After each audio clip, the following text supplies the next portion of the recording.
looking at Jason's face, seeing the pain and anger etched there, I just couldn't go through with it. I just couldn't go through with it. Yes, I whispered, my stomach twisting in knots. The expression he wore? God, I'll never erase it from my mind. It was as though something inside him shattered. How could you let her test me? He asked, his voice barely above a whisper. How could you do this to us?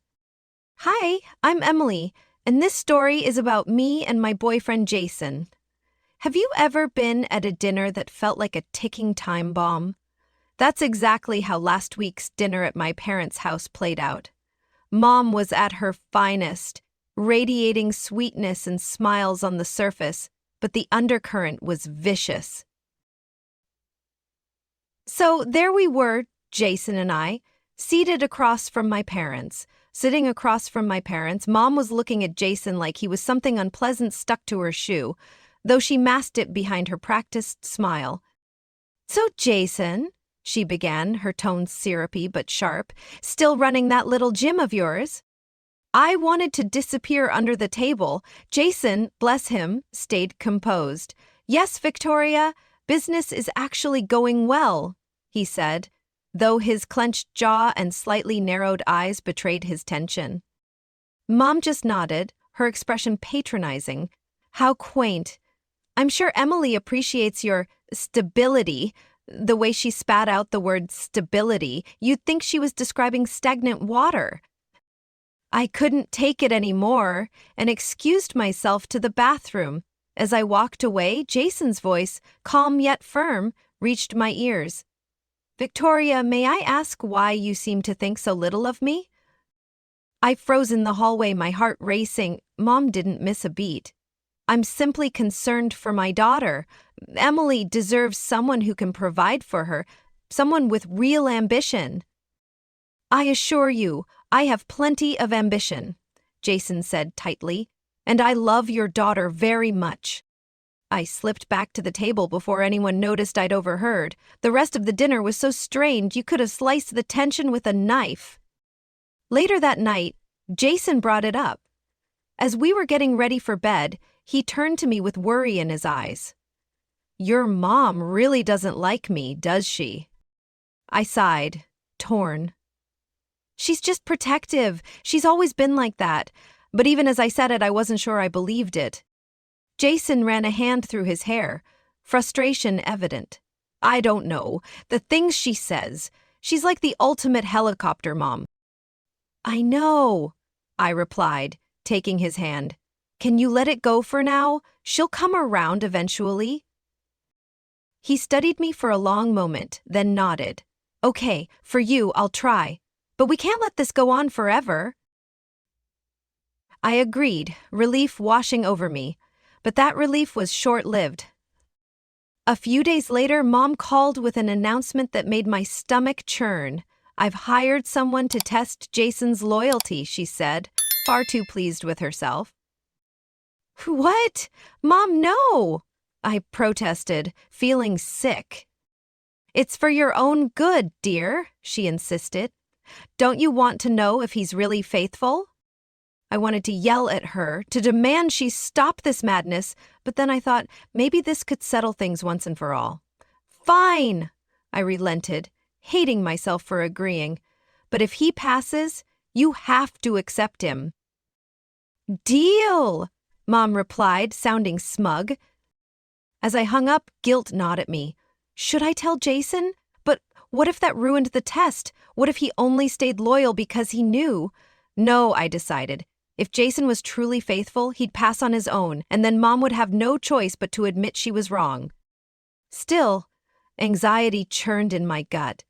Had I just made a huge mistake? It all started that Tuesday morning. I was at my usual coffee spot, minding my business, when a woman tapped my shoulder. Excuse me, she said, flashing a dazzling smile. Is the coffee here any good? I'm new in town. Yeah, I replied, polite but distant. You've got to be cautious in the city.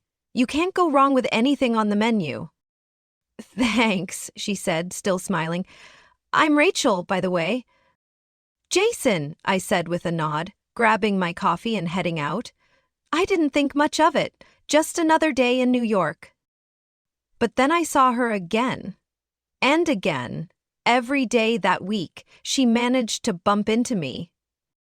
At first, it seemed innocent, asking for restaurant or gym recommendations. But soon her questions got more personal, her tone flirtier. I started to feel uncomfortable. I casually mentioned it to Emily one night over dinner. There's this woman who keeps popping up everywhere. It's kind of weird. Emily's fork paused mid-air. Oh? What do you mean? Just this woman I met at the coffee shop? I shrugged, trying to downplay it. She keeps showing up, probably just a coincidence. Emily nodded, saying nothing more. But Rachel's behavior only escalated. She'd touch my arm during conversations, laugh too loudly at my jokes, and find excuses to bend over in front of me. It felt like a bad romantic comedy, except it wasn't funny. I started wondering if she was stalking me. Should I confront her? Tell Emily? I decided against telling Emily again. She was already stressed with work and her mom's constant nagging. Besides, I figured Rachel would lose interest eventually. No, I decided I'd deal with her myself. Next time I saw her, I'd set boundaries and tell her to back off. What I didn't realize was that decision would change everything. You know that sinking feeling when you've made a mistake you can't take back? That's been my constant companion. Ever since Jason mentioned that woman trying to flirt with him, I've been a wreck. I can't eat, I can't sleep, I can't focus on anything but this gnawing guilt. I know it's Rachel, the woman Mom hired to test Jason. And here I am, staying silent like a fool. I keep telling myself this whole mess will pass, that Jason will ace this ridiculous test and everything will go back to normal. But the guilt, it's eating me alive. Every time I see Jason, I feel like I'm betraying him. He's here, trusting me, opening up about this woman who keeps appearing everywhere, and I'm just nodding like I'm clueless.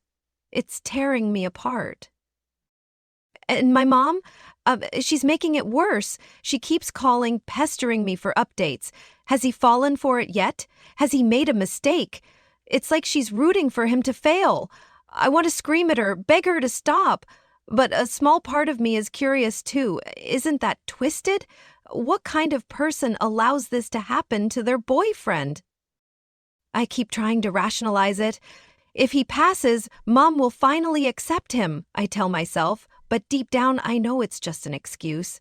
The truth is, I'm letting this happen because I'm too scared to stand up to my mom and too insecure to completely trust Jason. The worst moment came during dinner on an ordinary Tuesday. Jason was picking at his food, clearly stressed, before he finally spoke about Rachel again. He explained how she keeps appearing everywhere, looking genuinely upset and confused. And what did I do? I sat there, silent, saying nothing. I felt like the worst person in the world. I'm torn. I love Jason, truly. We've been together for 2 years and he's always been there for me. He's kind, funny, and hardworking. Seeing him so distressed about this whole Rachel situation makes me feel like a terrible girlfriend. He trusts me, and yet I'm standing by while this awful test continues. I should be on his side, supporting him. Not whatever this is. I don't know what to do. Should I confess? Should I let this play out? I'm terrified that no matter what choice I make, I'll lose Jason. The thought of that is unbearable. We've built so much together, our cozy apartment, our dreams for the future. Losing all of that over this stupid test makes me feel sick.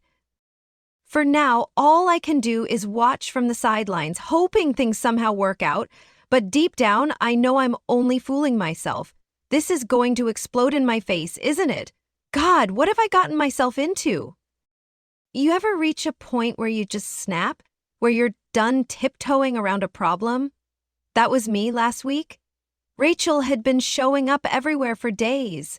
At first, It was just annoying, but as the week dragged on, it started feeling creepy, like full-on stalker creepy. I found myself constantly looking over my shoulder, paranoid about where she might pop up next. It was affecting everything. My work, my sleep. I couldn't concentrate at the gym and kept messing up clients' schedules. Even Emily noticed something was off, but I didn't want to pile more worry onto her. By Friday, I'd had enough. I decided to confront Rachel and put an end to whatever game she was playing. I spotted her near my gym again and lost it.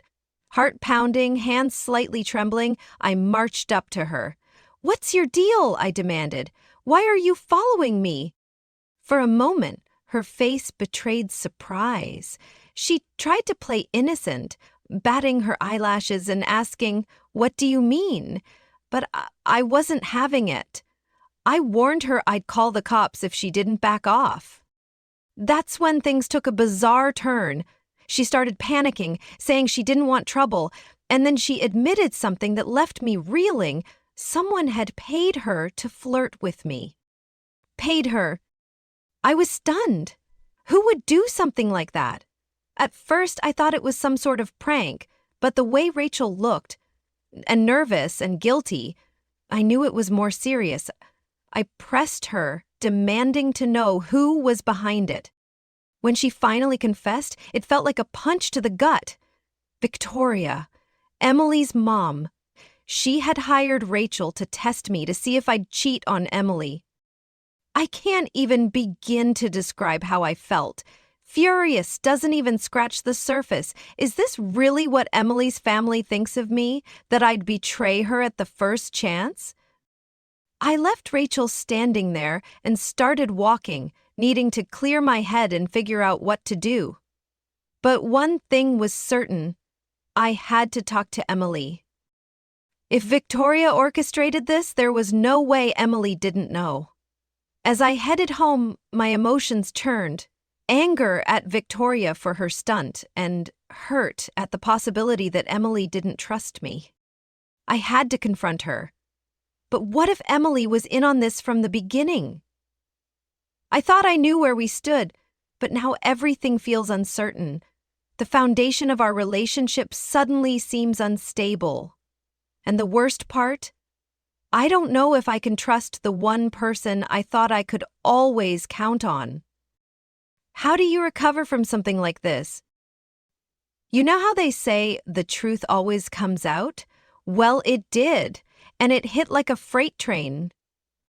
I was home, trying to distract myself with some mindless TV, when Jason came bursting through the door. One look at his face and I knew it was over. "Did you know?" he demanded, his voice trembling. "Did you know your mom hired that woman to test me?" For a split second, I considered lying. Crazy, right? Like, I hadn't done enough damage already.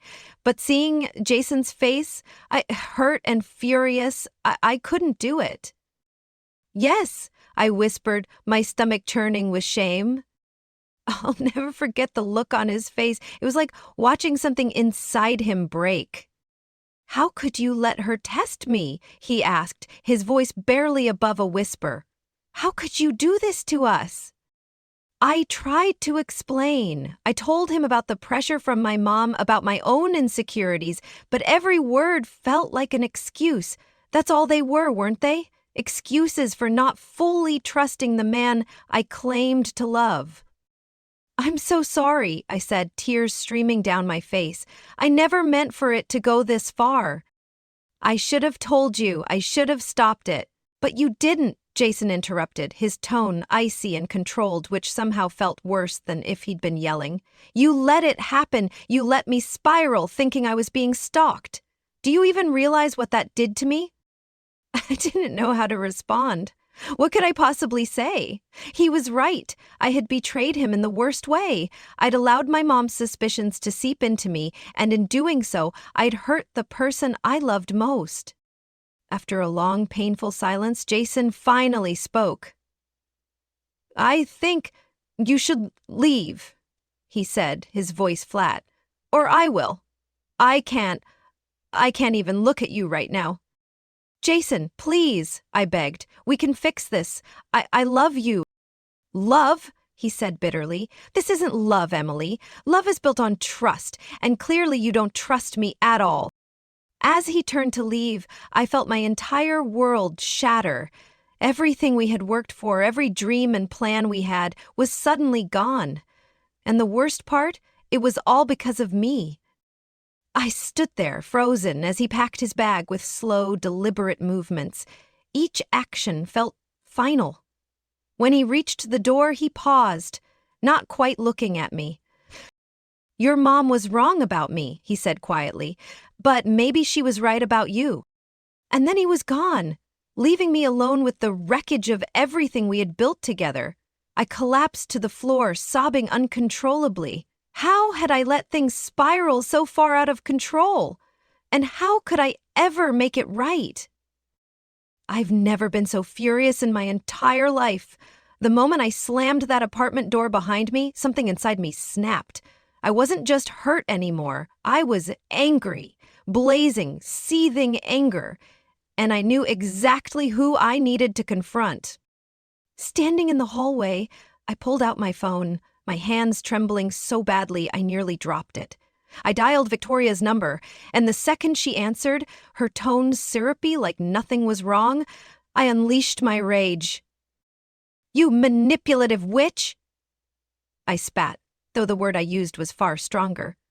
Who the hell do you think you are? Victoria tried to feign innocence, but I wasn't having any of it. I tore into her, unleashing every ounce of frustration and anger I had. I told her exactly what I thought of her ridiculous scheme, called her every name I could think of, and told her she was a controlling tyrant who had destroyed her daughter's happiness. Keep your precious daughter, I shouted. No self-respecting man would ever marry her, and it's all your fault. Victoria started yelling back, defending herself, defending Emily, but I'd had enough. Go to hell, I snapped before hanging up. And you know what? It felt good, I'm not gonna lie. It felt really good. After that, I turned my phone off. I knew Emily would be calling, probably texting nonstop, crying and apologizing, but I didn't care. She had made her choices, and now she could live with them. That night, I stayed at my buddy Mike's place. When I turned my phone back on in the morning, it was flooded with messages from Emily, her friends, even a few of mine, all begging me to hear her out, to give her another chance. You know what I did? I blocked every single one of them. Emily, her mom, anyone trying to defend what they did, gone, just like that. Some people might think I overreacted, that I should have tried to work things out. But here's the thing. Once trust is gone, it's gone. And if you don't respect yourself enough to walk away when someone stomps all over you, then what do you have left? So yeah, I'm single now. Starting over, it sucks. I won't pretend it doesn't. But you know what sucks more? Staying with someone who doesn't trust you. I don't know what the future holds, but I know one thing for sure. I'm done with Emily and her toxic family. I'm done with the drama, the lies, all of it. From now on, it's just me, focusing on myself and my career. Maybe one day I'll be ready to trust someone again, but for now, I'm good on my own. No more tests, no more games. Just me, living my life on my terms. And honestly, it feels pretty damn good.